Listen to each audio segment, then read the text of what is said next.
Nouveauté et originalité pour les 16e championnats du monde de Cesta Punta. Les meilleurs joueurs de cette spécialité se sont donné rendez-vous du 19 au 28 août autour de cette compétition inédite. Les stars, bon, bien sûr, nous avons ces joueurs qui évoluent aux États-Unis, en Floride, notamment à Miami, comme Iricar Torza, comme Diego Berscoccia. Ensuite, d'autres joueurs qui évoluent également en Floride, mais à Dania, comme Embiid, Eguiguren, etc. Puis d'autres joueurs aussi qui évoluent à Fort Pierce, notre fronton de Floride. Mais bien sûr, nous avons aussi des champions ici, en Espagne, comme Ormachia, comme Foronda, et puis des joueurs français qui sont, je pense, des outsiders sérieux comme Ecceto, Ola, qui peuvent prétendre à une demi-finale et peut-être à une finale du championnat du monde. Oui, ce championnat du monde qui se déroule principalement à Biarritz, ensuite pour aller vers Saint-Jean-de-Luz, Moléon, Pau, Guernica. C'est un championnat qui se déroule sur plusieurs lieux et dont la finale se fera donc à Biarritz le 28 août. Un parcours itinérant associé à une nouvelle formule sportive, voilà le challenge des organisateurs.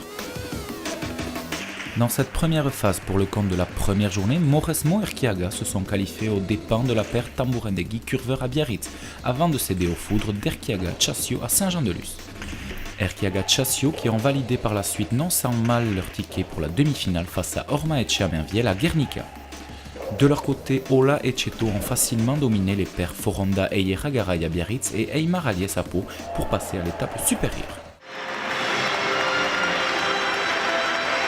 Place aux demi-finales, les outsiders auront fort à faire face aux cadors de cette discipline. Beaskochea et Rastorza, directement qualifiés, ont eu le temps de ranger leurs freins. Face à eux, Ola et Cheto ont poussé les favoris dans leur dernier retranchement. 3 manches pour en découdre et éviter de se faire surprendre par un Ola dynamiteur et Ecceto le grand espoir moins à l'aise qu'à son habitude. Qu'à cela tienne, Beaskochea et Rastorza ont fait le boulot mêlant pragmatisme et efficacité pour l'emporter. À Saint-Jean-de-Luz, lors de la deuxième demi-finale, Erquiaga et Chassio impressionnent et la portent en créant la surprise en 2 manches nettes et sans bavure face aux médaillés d'argent de la dernière édition, Eguiguren Embiid. Le temps est donné pour l'ultime combat.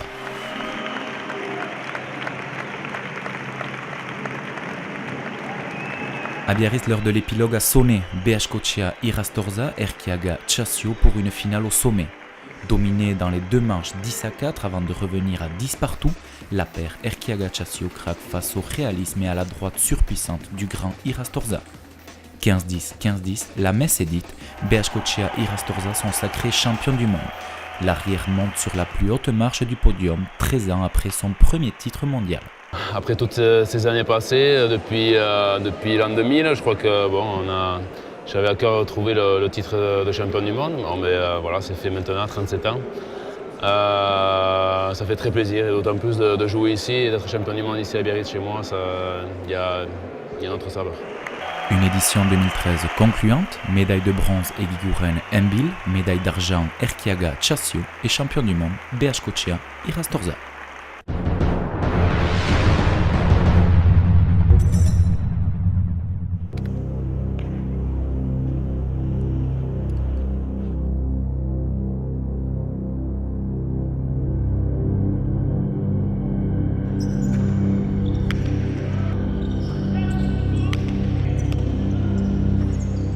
Mon meilleur souvenir, je crois que c'est toutes les années que j'ai passées ici, dans ce club de Bidart, de la Costa Coac. C'est ici que j'ai à la fois grandi et que je me suis fait en tant que joueur de pelote.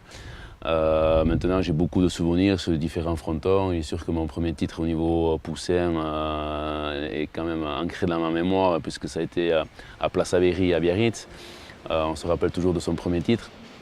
Mais je crois que ce qui reste le plus dans ma mémoire, c'est toutes ces années passées en ayant connu peut-être 30-40 joueurs et avoir passé de très bons moments ici.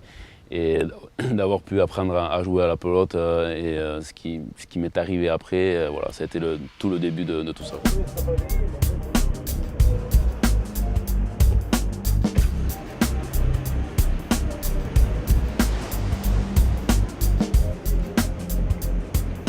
Donc en 1998, je suis passé professionnel.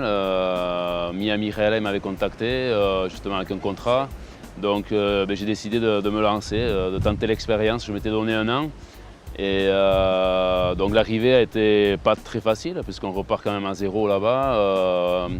Bien qu'étant champion du monde amateur, l'intégration n'est pas super facile puisqu'on voilà, on arrive là-bas, on est personne. Hein. Je crois qu'il faut savoir que c'est une guerre de chaque jour, il faut s'accrocher, il faut s'entraîner. J'ai eu la chance au bout de 3 mois de pouvoir participer au grand tournoi de Floride et de le gagner grâce à Daniel Michelena suite à une blessure de son arrière. Donc il est évident que ça m'a ouvert les portes, ça m'a ouvert les portes, mais ça m'a donné beaucoup de crédit par rapport à mon patron là-bas. Donc je crois que ça a été la meilleure des choses qui puisse me passer. Et puis voilà, tout s'est enchaîné. Premier tournoi à Milford aussi que j'ai gagné. Je suis rentré ici en vacances et puis après j'ai pu encore me remettre bien en selle. Et un an après, j'étais champion du monde à Guernica avec Pierre Chalus. Je crois que la situation est très difficile aux États-Unis. On voit, moi j'ai vu en 13 ans quand même la pelote souffrir. Beaucoup de frontons ont fermé. Je me rappelle avoir joué dans le Connecticut des tournois. Il y avait 2-3 frontons. En Floride aussi, on était quand même 6-7 frontons. Maintenant, quel est le futur? Je ne sais pas.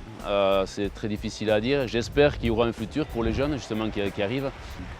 Je peux peut-être dire que le futur serait plus en Europe qu'aux États-Unis, mais encore une fois, on est encore dans le flou, on ne sait pas trop où on va là-bas. Donc pour le moment, on existe. On a un patron qui aime la pelote, qui soutient la pelote. Combien de temps, je ne sais pas. Mais bon, on est toujours là et j'espère que dans le futur, il y aura des opportunités pour les jeunes aussi.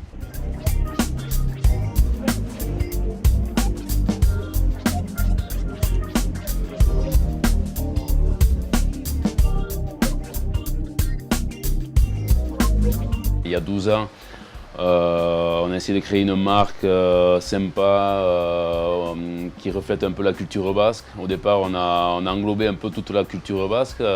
Ensuite, il y a 4-5 ans, on a changé un peu de créneau puisqu'on s'est dirigé vers la pelote basque. C'est une marque qui reflète notre sport, que ce soit la main nue, la cesta punta, qui reflète l'ensemble de la pelote basque.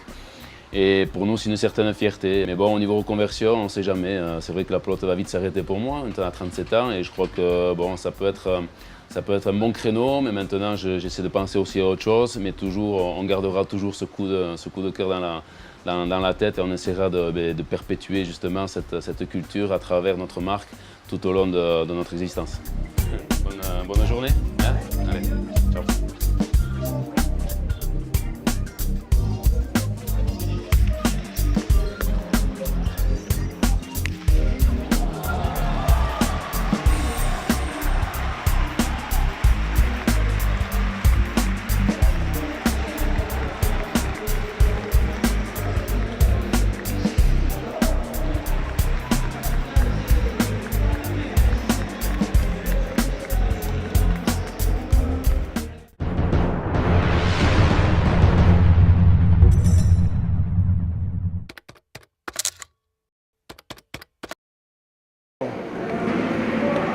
Je pense que la compétition a été intéressante par la formule et par élimination.